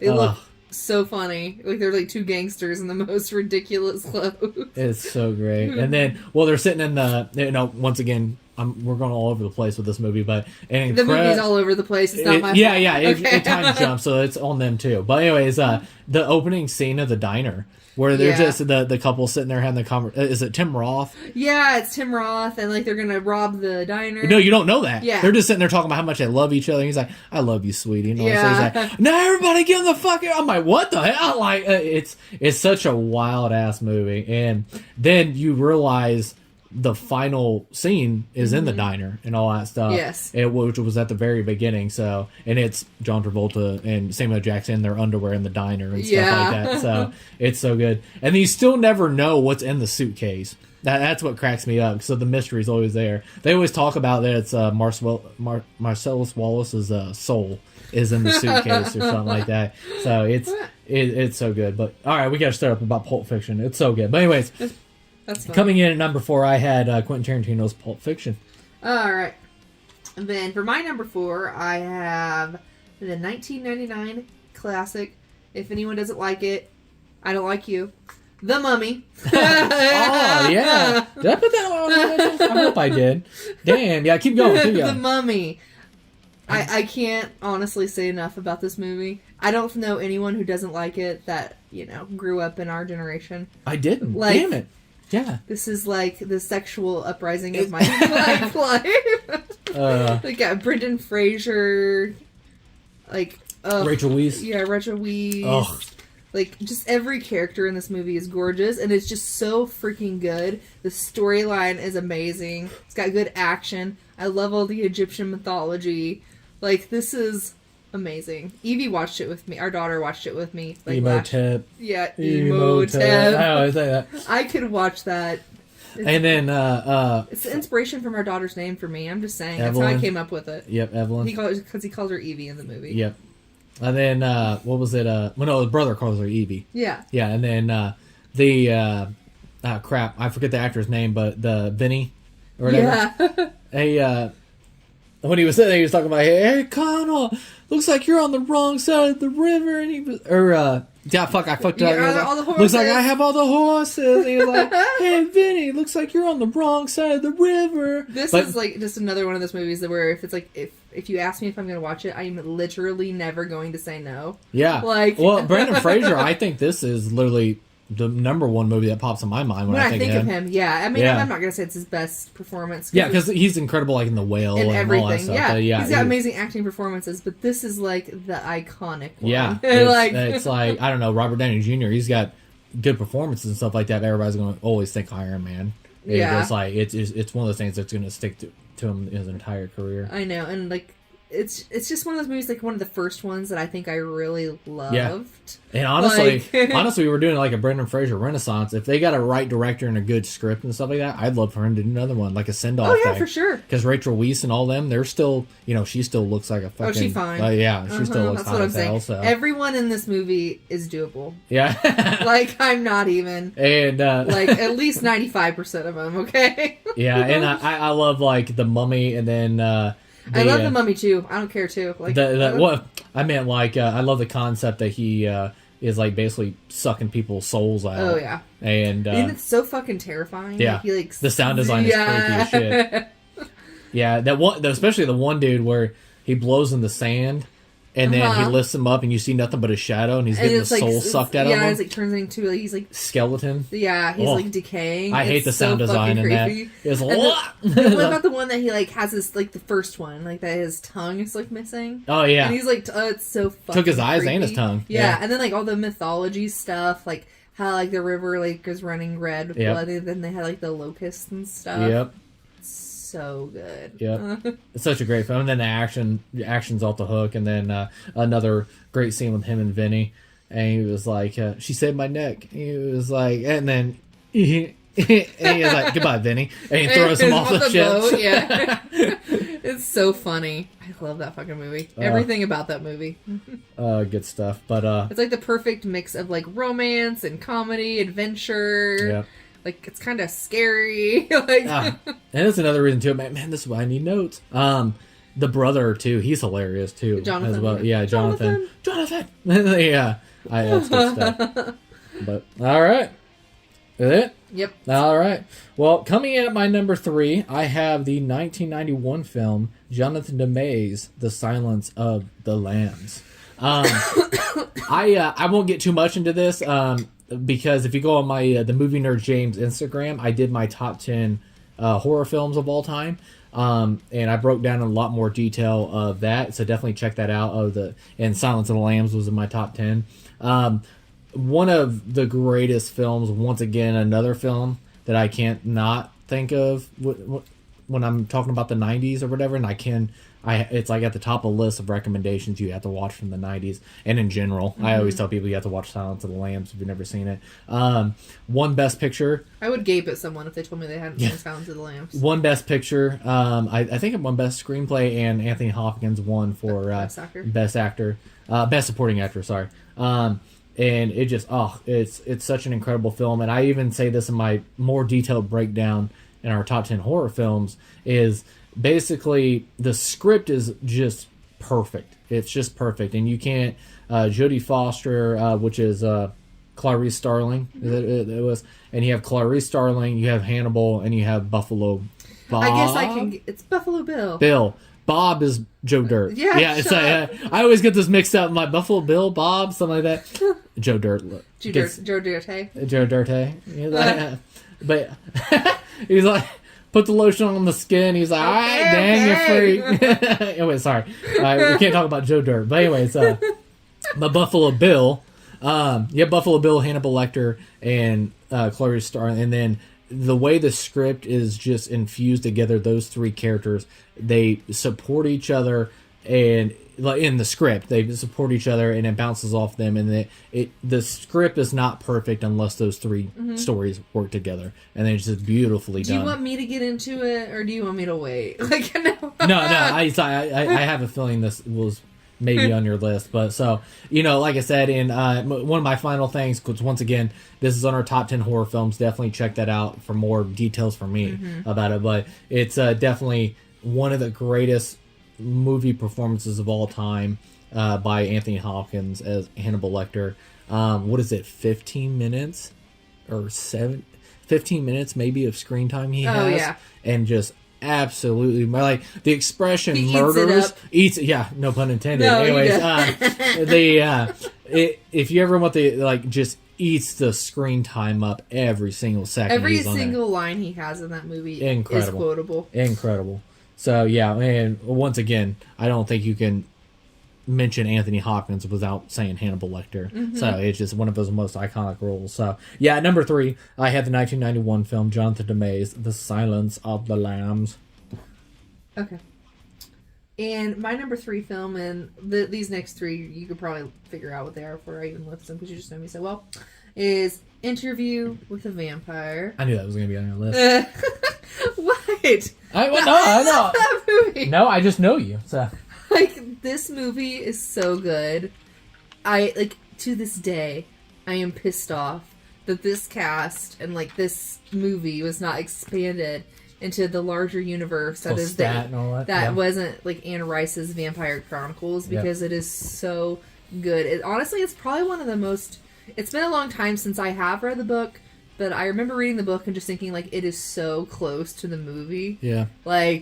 What was it? Queen of the Dam part of that series? I love Queen of the Dam. Yes, it's one of them, because Lestat's character is in. See, that's what I'm saying. They need to redo the whole thing. Well, they do that TV show right now. I know. I haven't watched it yet, so I can't shit on it. Yeah. But Lestat shows up. He's one of the main characters in Queen of the Damned. Yeah. He's so it's so good. And of course, the characters you have which I can't. I can't with Tom Cruise. But this is my favorite Tom Cruise performance. He's so good in it. This is Tom Cruise is incredible. And of course Brad Pitt. Brad Pitt is just he's such a good actor. I feel people he's such a pretty guy that people forget that he's also a really good fucking actor. And then of course you got what's her name? The little girl. Kirsten Dunst. Yes. Yep. She is amazing. And can you imagine being a child and having this, because you got Antonio Banderas as well. I was about to say, you forget about Antonio Banderas. You have all these co-stars that are just, and you get Christian Slater in there. And she, completely holds her own in the movie. And then, of course, the story itself, it's so close to the book, but, the story itself is just so good. It is, vampire, gothic, romanticism, depressing shit. And I am here for it. These are the most depressed fucking vampires ever. This is the quintessential vampire movie. We have to live forever and we are sad about it. Yeah. Yep, that's a great pick. Yeah, well, like I said, don't throw anything at me, but when you had me sit down and watch this, I think I seen it as a kid. It's once again your brain. I feel like I saw it as a child and it imprinted on me in some way, and I've always loved it. Yeah, well, I saw it as a kid and I was like, it's all right, because at the time I was like, oh, we got fucking Blade. I was in cooler vampire films excuse the fuck out of me. Did you say cooler? I said cooler, films? Bram Stoker's you Dracula. You mean actiony? This is drama. Cool. This is giving Bro, drama. That rave at the beginning of Blade. I mean, it's one of the best scenes ever. Cool. That's cool, also, vampires. It's not the kind of vampires that I'm into, okay? That's cool vampires, man. I'm into sexy vampires. I want some sexual tension. But, no, we sat down and rewatched it, and I wanted to watch it more not a child's mind or something like that. I'll put it that way, because I don't want to call myself mature. But anyways, so we watched it years later, and I rewatched it with you, and I just forgot how Tom Cruise steals that movie. He's not really stealing the movie, because it's supposed to be his fucking movie, basically. Yeah. He's so good. And when he's sitting there, it's so wicked and funny at the same time and just disturbing is when he takes the body. Oh, he's and it died of the plague. Yeah, he's dancing with it and shit. That's just so wicked. So, and... and at the end, when he knocks out Christian Slater, or whatever, and he gets, and he's hearing the recording, and he's like, "Oh, blah blah blah blah blah." I know, and that's one of those things I really wish they would have continued with it, because There's another book like that's like more into like Lestat's like backstory. It's called The Vampire Lestat. And like he is not a bad dude. Like he has such an interesting backstory and he's just so interesting as a character. Like he's not a good guy, but he's definitely not a villain. Evil or like Yeah. Yeah, because like I don't know, because like I would like to read the Interview with the Vampire books, but the thing about it is when I read it, I probably just think of Tom Cruise because that's so that's good. fair. Because I mean, I watched the movie first, so it's kind of like what I picture when I read. I guess that's great. Well, all right, so that was your number 3. Yeah. All right. Sorry. It's we're recording this on the 4th of July, so there may be some fireworks in the background showing up on the audio. So, what do we? Okay. So we're going on to our final 2. Yep. Oh, okay. All right, here we go. So we're going into my number 2 pick, and that is the 1998 Steven Spielberg's Saving Private Ryan. Saving Private Ryan is, to me, the greatest war film of all time. And I put asterisks on the great. It is the greatest war film of all time, but not in the way you think. Like, not the action, not the stuff. It's just the absolute disturbing, horrifying gut punch this film gave me when I watched it. Even when it came out in 1998, I was 7 when I watched this, and I was like, "You watched this at 7?" Yeah, I watched this at 7. And probably not so a good idea. probably not a good idea, but yeah, it was. I just remember it being on, and my grandpa was like into war films and stuff like that, and like just the opening scene of Omaha Beach is it just absolutely just destroyed me as a kid, because when I was a kid, like up until that point, I thought the military, like, joined the military. I wanted to and all that stuff. And then you see the horrors of war and all that stuff. And still to this day, this movie is freaking masterful and all that stuff. And then done by the great Steven Spielberg, one of them, if not. Now, granted, I have personal favorites. I think is the greatest director of all time is Akira Kurosawa, but as far as genre and the range, like, and all that stuff, Steven Spielberg is the greatest filmmaker of all time. It's just, he's absolutely incredible. And the once again, to the Omaha Beach scene, just absolute, like, you're pulled into a fucking nightmare. It's absolutely, and war is absolutely horrible. See, and don't throw anything at me, but it's not my favorite because it makes me sad. Yeah, it breaks your heart. It's horrifying. It's a nightmare. It's just, man, this film is heavy. Like, I like depressing movies, but not in that way. Yeah, it's but not like that. It scars you and it horrifies you, and in a way, I think in a good way too, because war is not fun. It's the most stupidest thing that we're still doing thousands of years later, and humankind. It just like war. It's just, it's bloody. It's fucking horrible and all that stuff. And I understand, you got the bad thing, but it's just humans killing other humans. That's just, it's horrible. Mm-hmm. And just once again, if you ever want to feel like you're pulled immediately into a nightmare, watch the first 10 minutes of this film. It's absolutely horrifying. And then I'll get to the what am I looking for here? The artistic views of this film. I think the set designs are just top notch, just phenomenal. Once again, the Omaha scene, the battle scenes, the set designs are just absolutely, feels like you're pulled into war, like you're in. It's real. It feels absolutely real, and I put real into capital letters. It's absolutely real. The sound design is absolutely incredible. The costume design is incredible. Once again, absolutely horrifying, and it feels nightmarishly real, is the practical effects are incredible.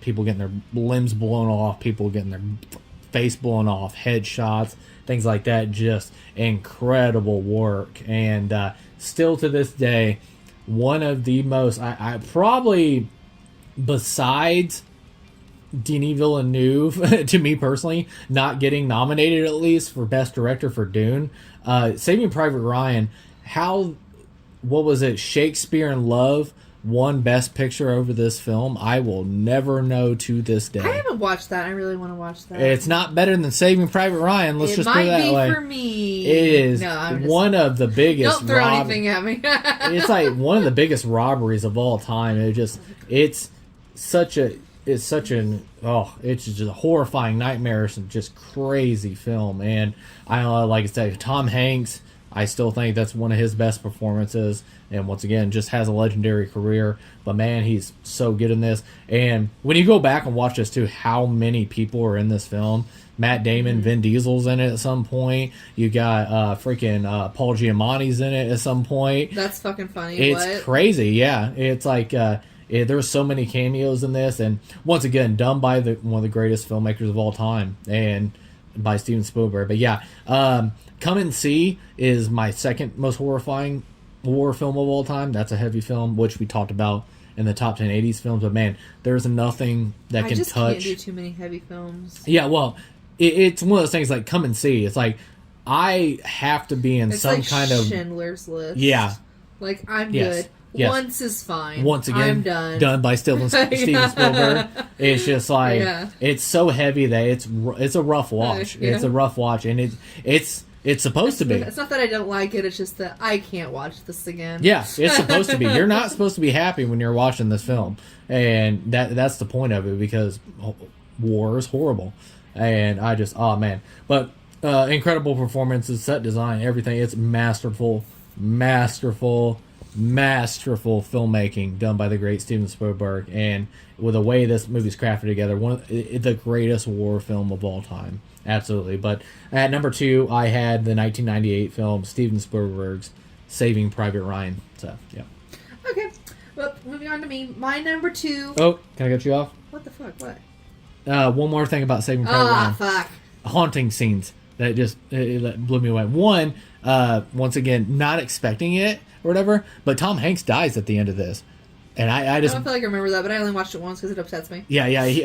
Like, I was like, oh, it's Tom Hanks. He's the main character. He'll be fine. And I thought he was the old man in the graveyard. Yeah. And I was like, oh, yeah, it's like, that's Tom Hanks or whatever. And come to find out, it was Matt Damon's Private Ryan.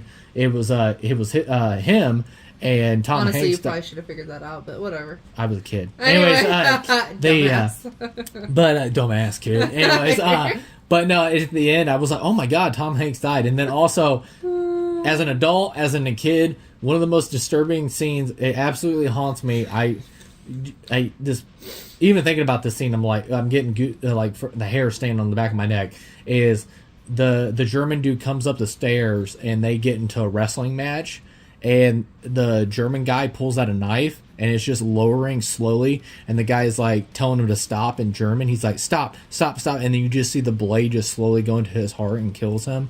I just like my hair is standing on the back of my neck too. Just absolutely haunted me as a kid. Even as an adult, that scene absolutely haunts me. But yeah, sorry. At number 2. There you go. Yeah, take it away. Are you fucking done? Okay, yeah. Anyway. Wait a minute. No, I'm just kidding. Okay. All right. So my number 1, I will say asterisk. My number 1 and number 2 are basically interchangeable. Yeah. Like, basically. So this is not really necessarily a power ranking from this point. It's just I have to put one first. Yeah, you don't have a favorite kid. You love them equally. They're equal. So number 2 for me is Silence of the Lambs. So I feel like I have kind of a little bit of a different take on this than you, but I also absolutely fucking love this movie, obviously. It's one of my favorite movies of all time. Ever. Period. Honestly, it's probably tied for my number 1 movie with my number 1 movie on my list. Overall, not just for the 90s. But, like, it's just so fucking good. Like, I can watch this movie endlessly. Yeah. Like, so, anyway... This is one of those ones where I have to compare to the book to the movie, but I also, in my mind, when I watch this movie, I have to kind of separate it from the universe that is the book. I will say that this book is pretty damn close to the movie. Like, it's one of those ones that's close, and I can excuse anything that is different just because it's a film adaptation and they didn't majorly change the story, essentially. I will say the only differences are, like, they kind of cut the balls off Clarice a little bit in the freaking movie. Like, oh, really? A little bit. Just because, like, Clarice is fucking... I thought she's pretty badass in the film. She's even more badass in, like, really? in the book. Like, she's, like, the best sharpshooter at Quantico. Mm-hmm. Like, she will fucking get you. Like, then that makes more sense with, like, the movie where she gets him in the fucking dark. Yeah. Like, because she's, like, the best shooter they have there. And then they also kind of make Jonathan Harker, they kind of make him kind of, like, a weird character. But in, like, the books, because he's in all of the Hannibal books and... like in the Hannibal series, is like Jonathan Harker like fully supports Clarice Starling. They end up being like best friends. It's like in the movie, like he kind of seems kind of like a guy that's kind of trying to take advantage of her. He's kind of like low key, a little sexist. It's just kind of weird. I don't know, but overall, love this fucking movie. I can't really think of it without thinking about that horrible fucking Hannibal that they did a few years after that, but I digress. Yeah. Like, just read the books, people. The books are better. Don't watch that Hannibal movie. Read the book instead. Yeah. You'll be in for just the surprise. Yeah. There's surprises. I think so, too. I think, I get a lot of flack for this, because I was not a big fan, and I love Michael Mann. I literally just got done talking about Heat, because one of the most masterful things. I was not a big fan of Manhunter. And no, I don't wasn't. Like that at all. I wasn't either. But I know a lot of people get flack because like Edward Norton wasn't really good as Will Graham. Dragon. Yeah, a lot of people don't like him as Will Graham. I didn't think he was bad. Yeah. But I love Red Dragon better, and I think if you watch Red Dragon. And then, Red Dragon is very fucking close to the book. Very close. Yeah. Very close. And I think if you watch, now you can do it because we're in 2024, but if you watch the Red Dragon and then Silence of the Lambs, I think they play off each other very well. They do. So, I'll just spoil it for everybody because I don't give a fuck. If you don't like it, you should have read the book. It came out like freaking 20 years ago. Okay, yeah. Get over it. The Hannibal, the Hannibal is the film I have a problem with, too. The Hannibal. Well, and I did kind of look into it because I was like, what the fuck? Yeah. Like, the Hannibal book came out like 10 years after Silence of the Lambs released, so it like the playback that like Clarice and Hannibal have in the Silence of the Lambs movie is accurate. Like they're kind of like back and forth, like they're just kind of playing off each other. Yeah. But in Hannibal, like they fall in love, like it turns into like an enemies to lovers situation. Yeah.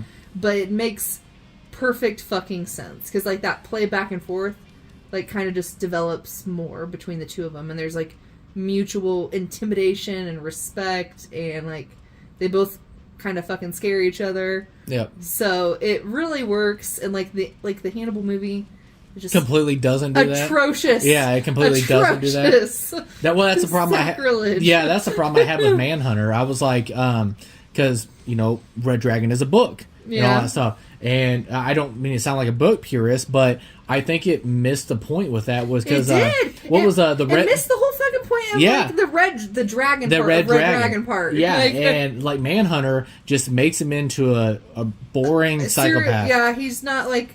They don't go into the actual character at all. Yeah, and don't get me wrong, I think Manhunter is a beautiful film. I think, the performances are very good and all that stuff, but they fail it. They just make him into a fucking creep. Like, and that's it. And don't get me wrong, he is a fucking creep in Red Dragon, but he's more layered. There's like no layers to him at all. There's no character study to the character. Yeah, and then, so sorry to drag the Manhunter Red Dragon debate into it. And don't get me wrong, I don't think Red Dragon is a perfect adaptation of the book, but also I think it's the better cinema adaptation of the book. It's very good. Yeah, and like you got Edward Norton, Philip Seymour Hoffman's in there, you got freaking Anthony Hopkins is back as Hannibal Lecter. It's just like... I'm just a better one. So pissed off because like Red Dragon and Silence of the Lambs are so fucking good and accurate to the book, and then like that fucking Hannibal movie, like I just want to stab something. Now that we're talking about Silence of the Lambs. If you guys want to talk about my favorite, just interpretation of the books and stuff like that, is watch the Hannibal series with Mads Mikkelsen. I will fucking stab you. I mean, you can like him as Hannibal, but like everything else, I love that series so much. I do like the series, but again, I have to think of it as like a separate universe than the you gotta have book and the movies. I enjoy it, but like at the same time, like you need to understand like that sexual tension that they're kind of going with Will Graham. is for Clarice's character. Yeah. Well, they couldn't use Clarice. They couldn't use Clarice. Yeah, in the series they couldn't use. I guess I should have thrown that out there. In the series, Will Graham takes a heavier role as Clarice. I mean, Will Graham has an arc in the books and stuff like that, but he's more the Clarice too as well in the series, and it's so good. But I mean, and Clarice and Hannibal Lecter basically can work together, and they have respect and stuff. Will Graham and Hannibal Lecter do not fucking have that. Will Graham never likes Hannibal Lecter. He will never like Hannibal Lecter. It's just not his character. He literally almost killed him. Yep. But no, I was just saying, just adaptation wise and stuff like that. I think it's very good. It's a very good series, and like you said too, they adapted it a little bit differently because wasn't it what's Lawrence Fishburne's character's name? Jonathan Harker. Harker, yeah. Is Jack? He calls him Jack in it, or whatever. But Jack's a number one agent that ends up figuring out. I said Harker. You said Harker? No, that's not right. That was the character from Dracula we were talking about earlier. Oh, it is, yeah. Anyway, what's his face? It's Jack. It's Jack. Anyway. Jack something. Jack Croft? Maybe Harker.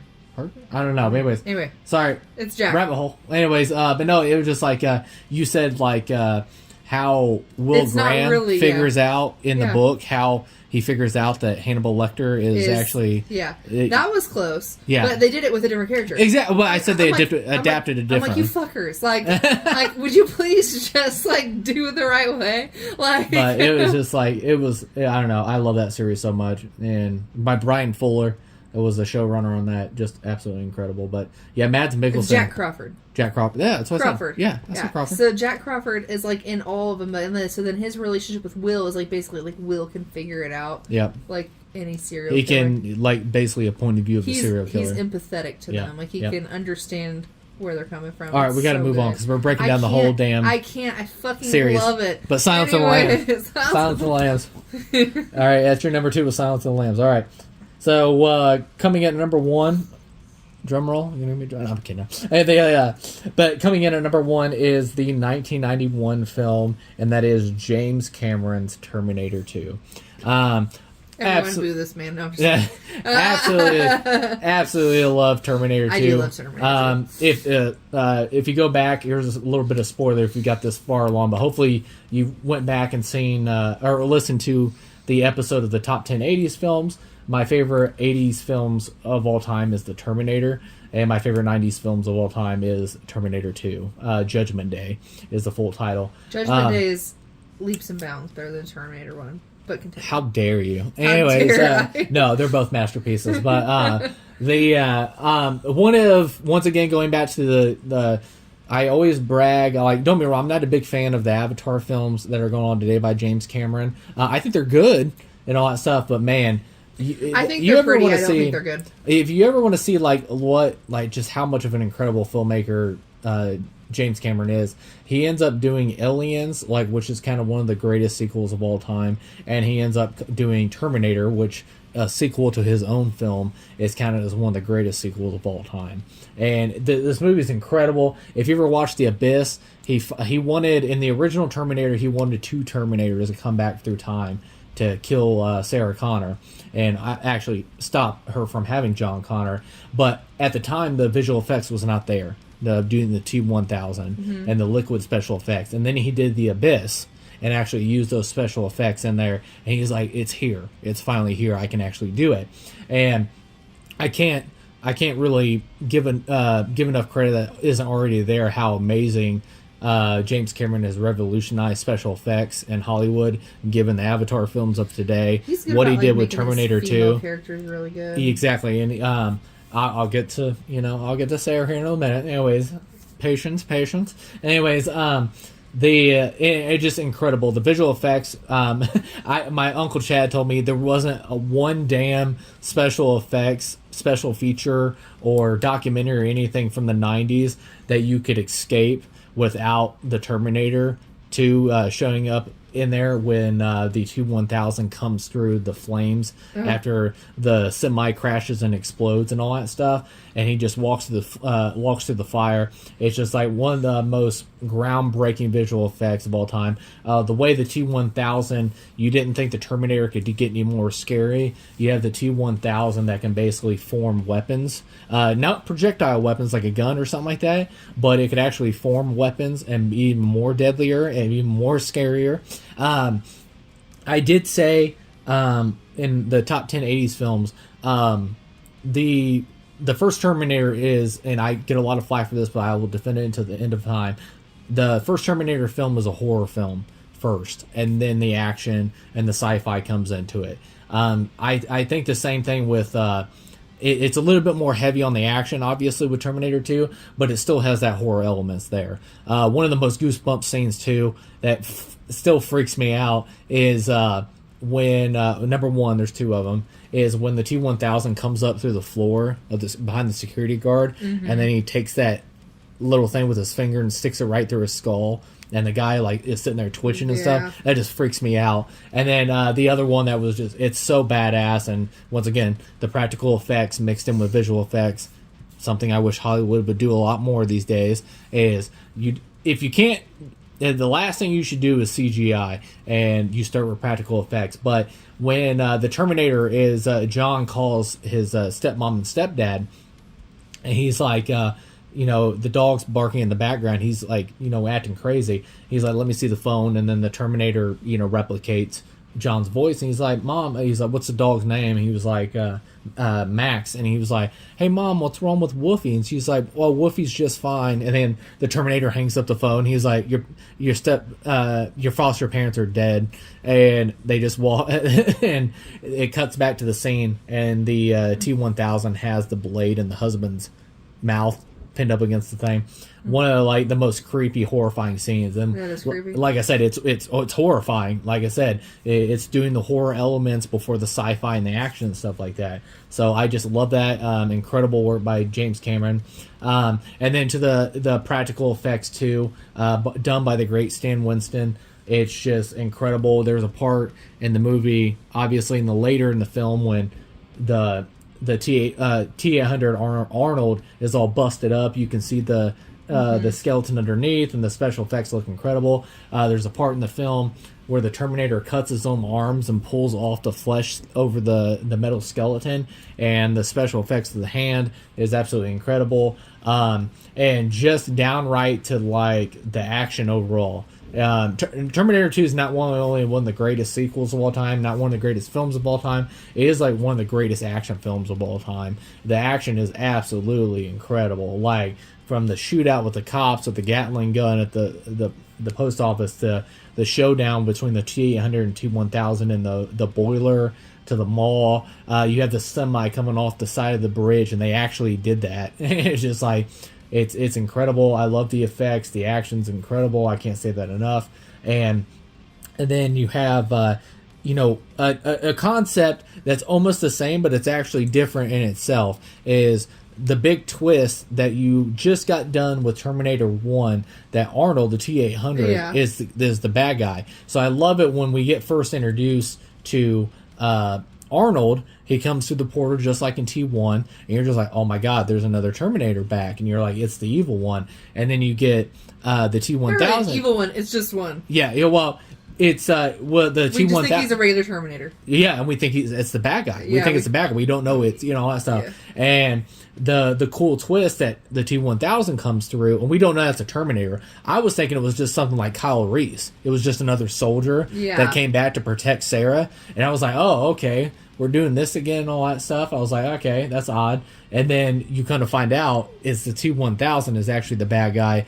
Yeah. John Connor actually reprogrammed a Terminator to come back and protect her. So it's one of the coolest twists ever, because you're just like, oh shit. It's all right, I need you to get into what I actually like about the movie. Oh, stop it. Which is the lore of Sarah Connor. And then, of course, talk about one of the greatest transformations of all time, because if you see Sarah Connor, which is Linda Hamilton, in the first one, she's, she becomes brave and all that stuff towards the end of the film. Yeah. But she's like very fragile, just a gentle everyday girl. Normal girl. And the transformation from where Linda Hamilton packed on muscle, she's like you're first introduced to her doing chin-ups. I'm like, oh, they recasted Sarah Connor, and then she turns around, it's Linda Hamilton. Yeah. I'm like, holy shit! And it's just like and then she did gun training. She went to the gym and like packed on pounds of muscle. It was just like she completely just threw herself into the role. Character in this movie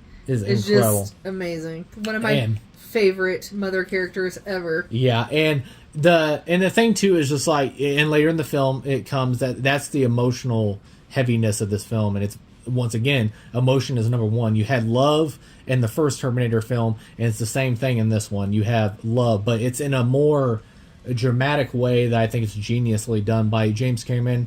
And what I mean by that is Linda Hamilton is or Sarah Connor is very lost in this one. She's focused on protecting John because he has to save the future. She doesn't treat him like a son. She treats him like a soldier and all that stuff. Not just a soldier, but like he's like he's more. He's the one. He's more important than his son.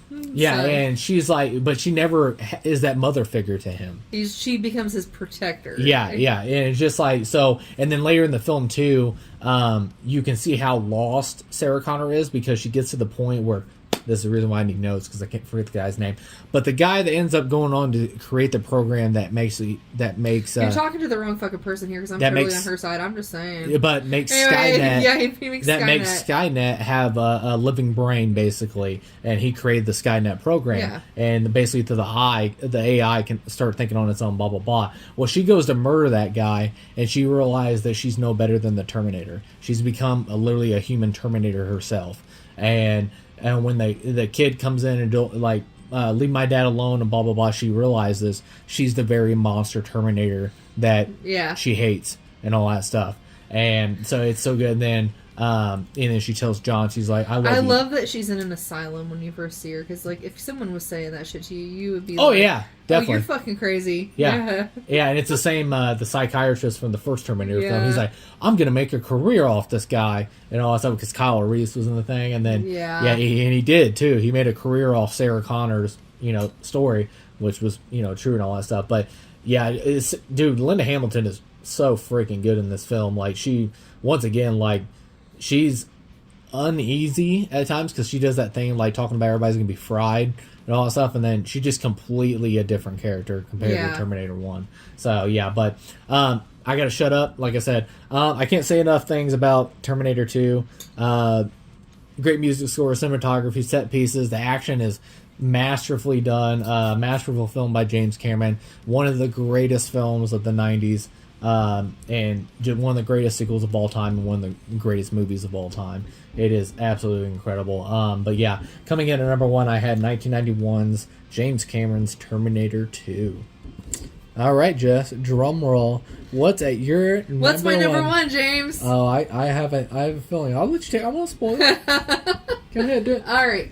My number one is unsurprisingly to anyone who has ever spoke to me ever probably is The Crow. I don't even know how to even start on this movie. Yep, strap in, boys. Here we I go. am obsessed with this movie. It's literally like I don't watch it too much because I don't ever want to burn myself out on it. But every time I watch it, I'm just like, God, I fucking love this movie. It's one of those movies that it's like a comfort watch almost for me. Yeah, it's one of your GOAT films. I relate. I can totally relate to that because your GOAT films. It's like it's one of those films that never gets tiring to you. No, I never get tired of it, and it's like there's never like a moment in the film where I'm like I'm bored. Yeah, like that's literally like this. Like it's so unique. Like it's like a special. It's a special film to me.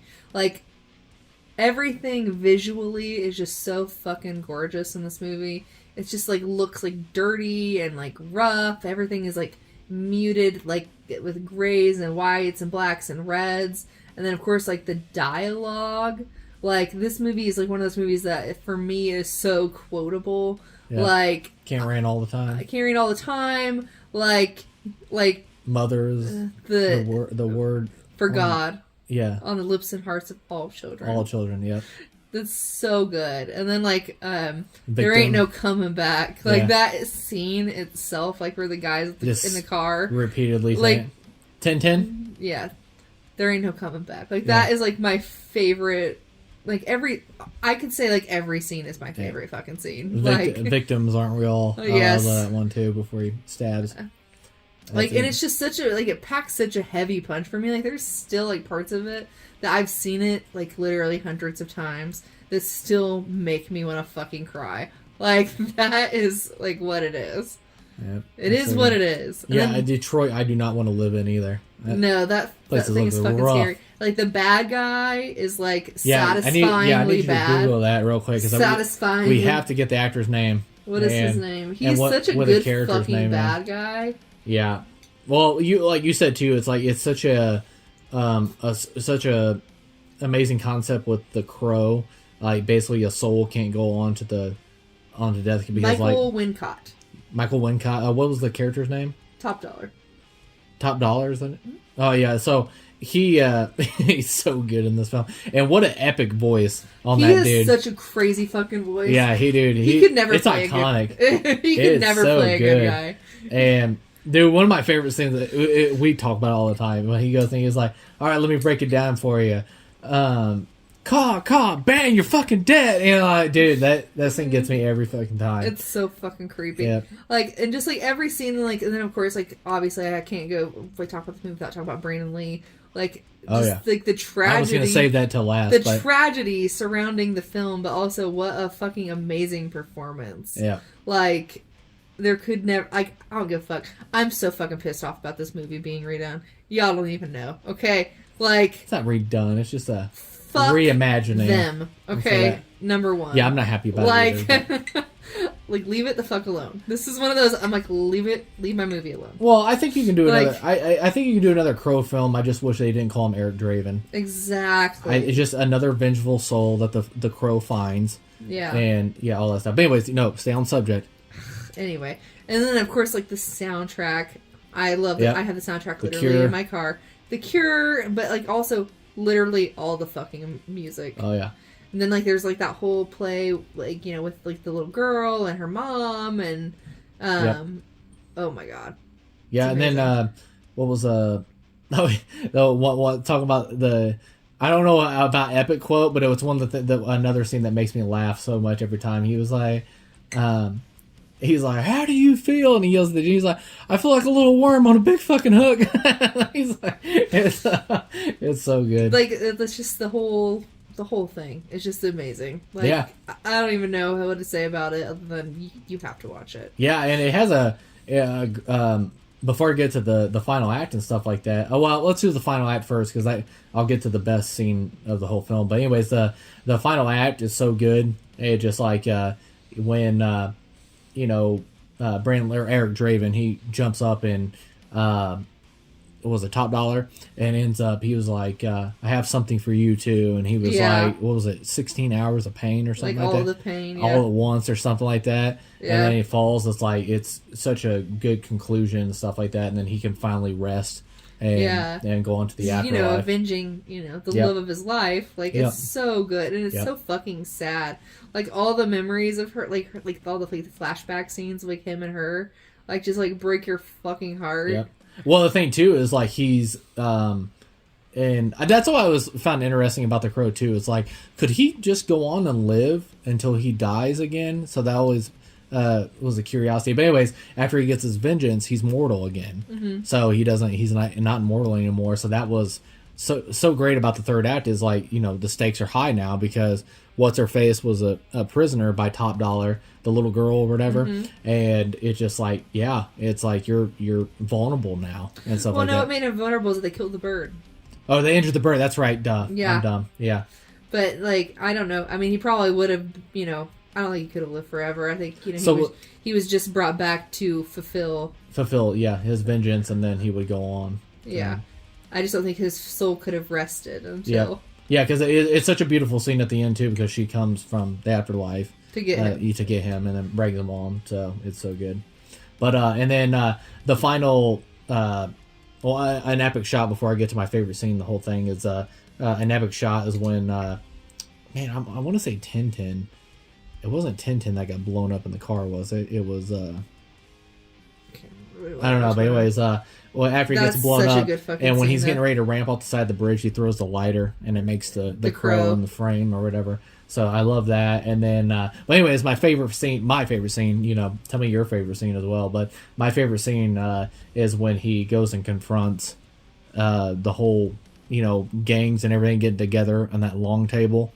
And he comes and just sits you at like the the end. actiony scenes. Yeah, it's so good. And I'm like, well, it's a great shootout. And then they use swords, they use guns. He's like snapping dudes' necks. Like, it's such a cool little action I don't know. piece. I fucking love all of it. Yeah. Like, I don't know, like the window, like even like the fucking window, I'm like, I feel a certain type of way about round circular windows after like watching this movie. Yeah. Like, it's just iconic. So good, but all right, cool. All right, well, you get your list or whatever. Mm-hmm. All right, so I do this at the very end anytime we do a top 10 or whatever. But I'm gonna go through again and tell you our top 10s. At number 10, I had The Army of Darkness by Sam Raimi. At number 9, I had the Coen Brothers, The Big Lebowski. At number 7, I had the Wachowskis, The Matrix. At number 6, I had David Fincher's Seven. At number 5, I had Michael Mann's Heat. At number 4, I had Quentin Tarantino's Pulp Fiction. At number 3, I had Jonathan Deme's The Silence of the Lambs. At number 2, I had Steven Spielberg's Saving Private Ryan. And at number 1, I had James Cameron's Terminator 2. All right, Jess? All right, so at number 10, I had Billy Madison. At number 9, I had Scream. Number 8, I have The Sixth Sense. Number 7, I have Tombstone. Number 6, I have Bram Stoker's Dracula. Number 5, I have Pulp Fiction. Number 4, I have The Mummy. Number 3, we have Interview with a Vampire. Number 2-ish, I have Silence of the Lambs. And number 1-ish, I have The Crow. Yep. And the reason why I want to go through that is just to give a recap of our top 10. And then also the reason why I do these episodes in the first place and why I do my movie page and my YouTube channel in general is basically helping people discover new movies if you haven't seen anything. These are just classics to us. And then also I always recommend go down the just like in the 80s, the top 10 80s films that we did, is go down those rabbit holes. Find those 80s films, those 90s films, and, like I said, the classics, and, just dive down that rabbit hole. And everybody has a corner in the movie universe, and that's what I love about movies, is everybody has their own taste, and there's a movie for everybody. It's impossible not to find a movie that you don't like. And the other thing, too, is just like basically, I don't know where I was going with that.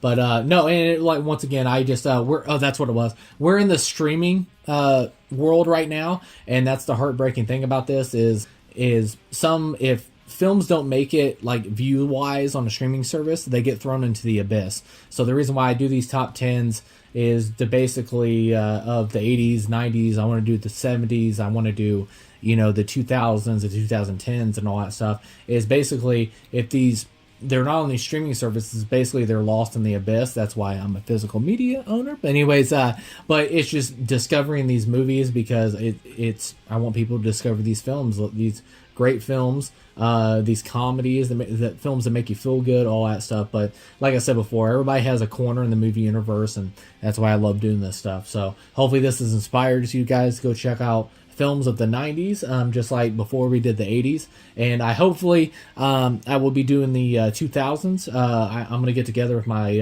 uncle Chad Eversole, who's also been on the channel as well. He did my spoiler talk for Dune 2. We're going to get together and do the 2000s top 10 sometime, but that'll be the next one. But currently I want to say thank you to my wife Jessica. Thank you for joining for me top 10 90s films. I'm gonna remember you saying that. Yeah, I know you probably would have snapped my neck if I didn't have you on this episode because how much you love. No, I would be so pissed off. It's not even a joke. Like. Yep, but yeah, it was a total blast. Like I said, I appreciate you guys listening to the podcast episode. Hopefully, you had a good thing. But before I end this, make sure you go down the comments below and tell me your top 10 90s films. And I hope you guys enjoyed this. Anyways, once again, thank you, Jessica, for doing the top 10 90s films, and long live cinema.